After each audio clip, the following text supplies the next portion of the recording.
추운 겨울 아침에 따뜻한 커피 한 잔 마시면 마음이 좀 안정되고 정신도 맑아진다 이런 분들 계신데 이분 목소리를 들어도 그렇다고 합니다. 네, 오늘의 커버 스토리 스토리텔러 박상현 아나운서입니다. 어서 오십시오. 그런가요? 안녕하세요. 박상현입니다. 열정적인 크리스마스의 복자로 스웨터가 아주 크리스마스 느낌입니다. 또 크리스마스 하면 빨간색이니까요. 그러니까요. 자, 굉장히 제가 부담스럽게 소개를 해서 근데 청취자 여러분 보이는 라디오 들어오시면 네. 박상현 아나운서의 크리스마스 코디를 보실 수 있습니다. 자, 제가 뭐 오프닝 하면서 막년에 얘기했는데 송년 모임 많이 가시나요?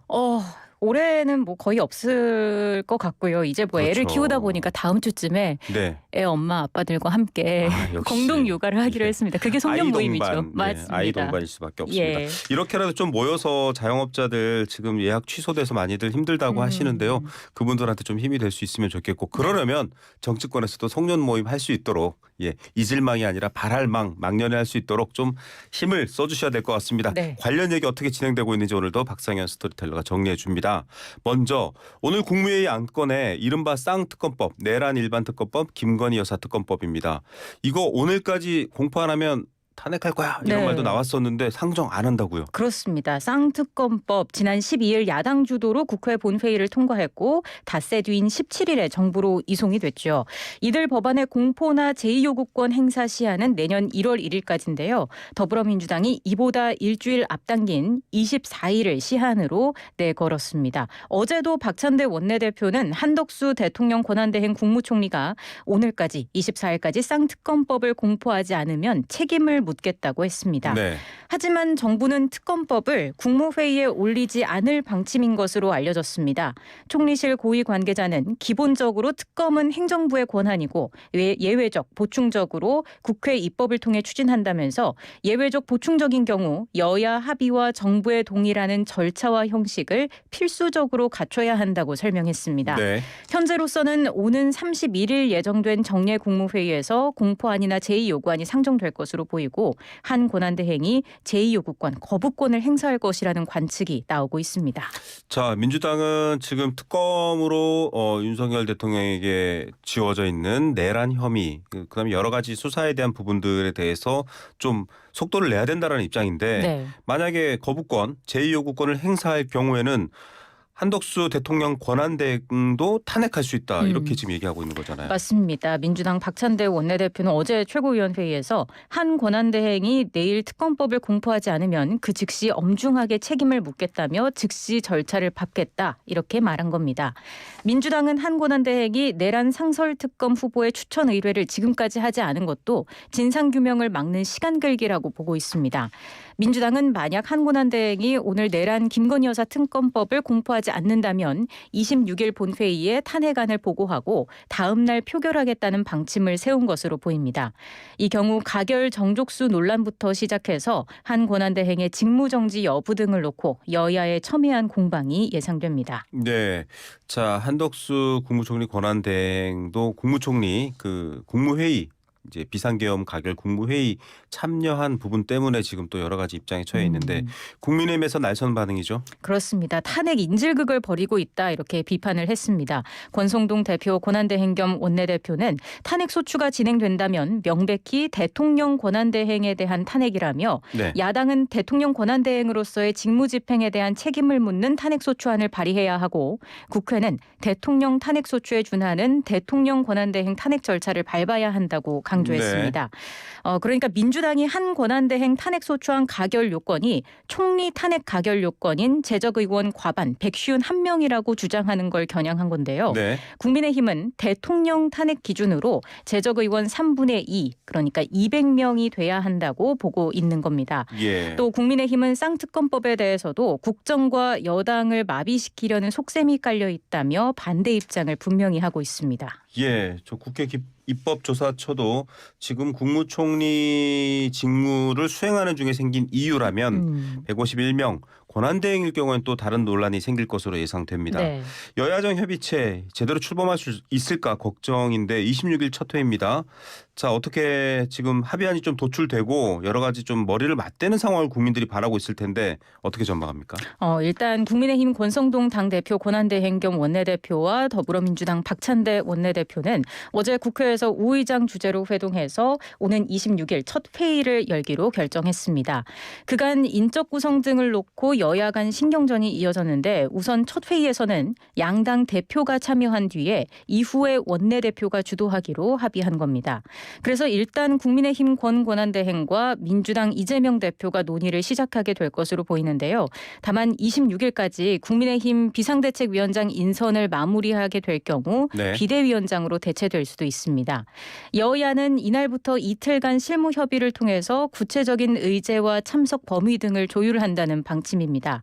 여야는 오는 26일, 31일 본회의 개최에도 합의했습니다. 다만 구체적인 의사 일정과 안건을 놓고 이견이 있어서 양측의 신경전이 예상되고 있습니다. 예, 지금 뭐 눈앞에 커다란 총리 권한대행에 대한 탄핵안까지 커다란 바위들이 있기 때문에 이 여야 정이 어떻게 풀어갈지도 궁금한 상황입니다.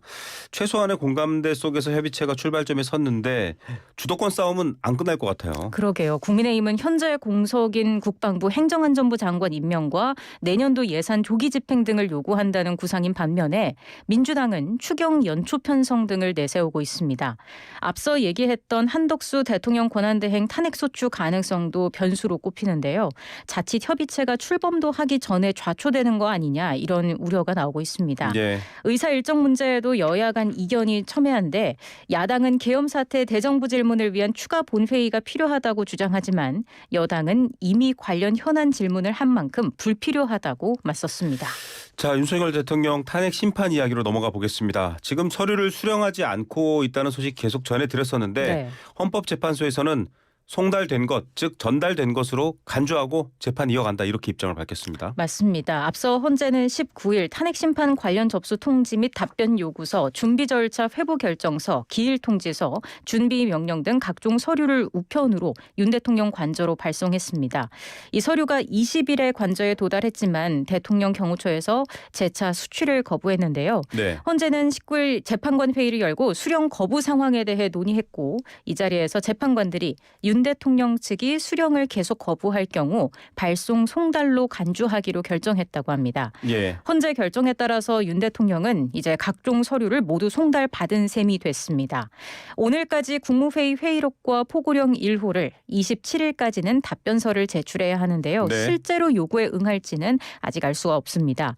윤 대통령이 대리인 선임계도 제출하지 않는 등 심판 절차에 아예 임하지 않고 있기 때문입니다. 헌재는 오는 27일로 예정된 첫 변론 준비 기일을 예정대로 진행한다는 방침인데요. 윤 대통령 측은 헌재의 송달 간주와 27일 기일 진행이 무리하다고 밝혔습니다. 예, 탄핵 소추안 의결을 받은 전직 두 대통령들은 당일 또 그 다음 날 이렇게 일단 서류를 받긴 네. 했습니다.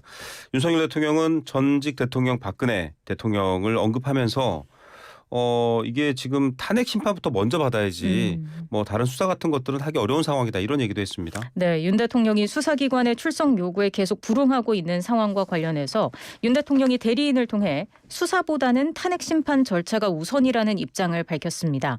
그러면서 박근혜 전 대통령도 탄핵 심판 절차 뒤에 대통령 신분을 상실한 상태에서 수사가 진행됐다고 언급했습니다. 네. 권한이 일시 정지됐지만 엄연히 대통령 신분인 만큼 수사기관에 출석해 피의자 조사를 받는 게 적절하지 않다는 취지인데요. 오는 25일 그러니까 내일이죠. 내일로 예정된 공조본의 2차 소환 통보에 사실상 응하지 않겠다는 의미로 풀이됩니다. 그러면서 주된 공론화의 무대는 헌법재판관 참여 하에 진행되는 공개된 탄핵 법정이 돼야 하고 이 과정에서 내란죄 성립 여부에 대한 논쟁이 정리될 것이라고도 말했습니다. 예, 원래 내란죄는 재직 중에 형사소추를 받을 수 있는 혐의인데 네. 헌법재판소에서 내란 관련된 입장이 명확히 정리되면 수사를 받고 싶다 이런 의미로도 좀 해석되고요. 자, 이런 가운데 내란 혐의 수사가 계속 전현직 군인을 상대로 진행되고 있습니다. 이른바 햄버거 회동.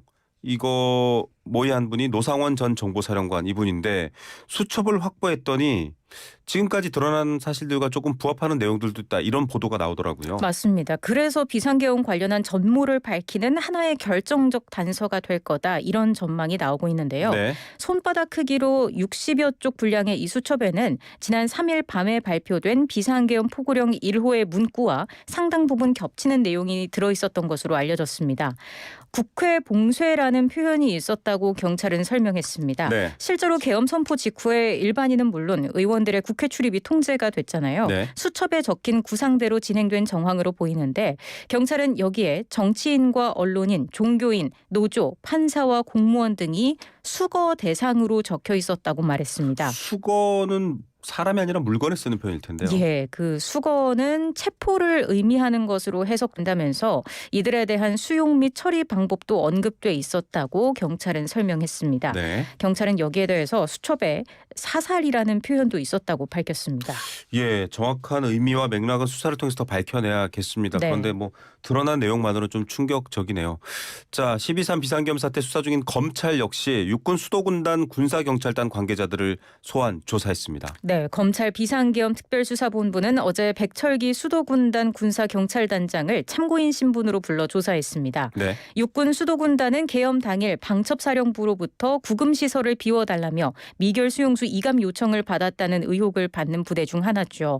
김대호 방첩사 수사단장은 앞서 국회에서 육군 수도방위사령부 관할 비원 벙커에 체포자를 구금할 시설이 있는지 확인하라고 지시받았다고 증언을 했고요. 정치권 등에서는 수방사뿐 아니라 인근 다른 부대도 구금시설로 검토된 게 아니냐는 의혹이 제기되어 왔습니다.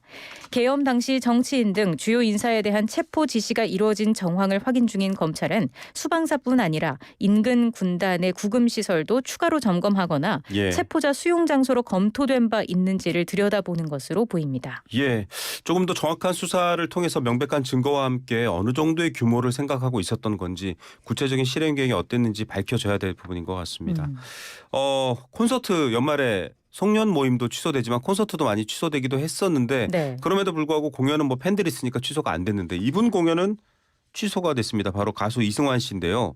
좀 정치적인 논란이 있다 이런 표현도 있고 표현의 자유를 침해한다 이런 얘기도 있고 좀 첨예한 사안인 것 같아요. 예, 공연을 이틀 앞두고 장소를 빌려준 구미 씨가 대관을 전격 취소했다는 소식이 들려왔습니다. 네. 안전상의 이유였습니다. 네. 구미 씨는 정치적 선동 자제 요청에도 이 씨가 지난 14일 수원 공연에서 탄핵이 되니 좋다는 정치적 언급을 했고 네. 이후 정치적 선동 금지 서약서 서명 요청도 거부했다고 밝혔습니다. 예. 이에 반발하는 지역 시민단체들의 집회가 예고된 만큼 김장호 경북 구미시장은 안전을 위해서 불가피하게 내린 조치라고 설명했습니다. 예. 참 뭐 여러 가지 상황에 대해서 지금 첨예한데 이승환 씨도 반응을 내놨죠. 네, 즉각 강하게 반발했습니다. SNS에 올린 글에서 대관 취소가 안전을 위한 거라는데 동의할 수 없다면서 구미 씨가 대관 일자가 임박한 시점에 서약서 작성이라는 부당한 요구를 했고 이를 거부하자 불이익을 줬다고 반박했습니다. 예. 또 표현의 자유를 최우선의 가치로 하는 민주주의 국가 대한민국에서 일어나서는 안 될 일이라며 신속한 법적 대응을 예고했습니다. 네, 알겠습니다. 자, 저희가 너무 탄핵과 또 무거운 뉴스들만 전하는데요. 오늘은 제가 마지막 뉴스 하나 소개해 드릴까요? 네. 자, 새아이 엄마인 43세 박혜은 씨 갑작스럽게 뇌사에 빠졌는데 많은 분들에게 또 장기 기증과 새 생명을 기여하고 떠났다. 어제 이 뉴스들도 굉장히 많이 보시더라고요. 예. 국민들이 탄핵이나 계엄 사태 같은 뉴스들을 보시기도 하지만 이런 뉴스들도 봅니다. 이분 정말 뭐랄까요? 엄마로서의 역할을 마지막까지 멋지게 세상에서 수행하신 것 같아요. 박혜은 씨인데요. 정말 이분의 명복을 빌고 감사하다는 말씀 대신 전하겠습니다. 네. 크리스마스 이브여서 따뜻한 뉴스 하나를 더 더해봤습니다. 잘 들었습니다. 고맙습니다. 네, 자 크리스마스 잘 보내시고요. 지금까지 박상현 아나운서였습니다. 네, 메리 크리스마스. 메리 크리스마스입니다.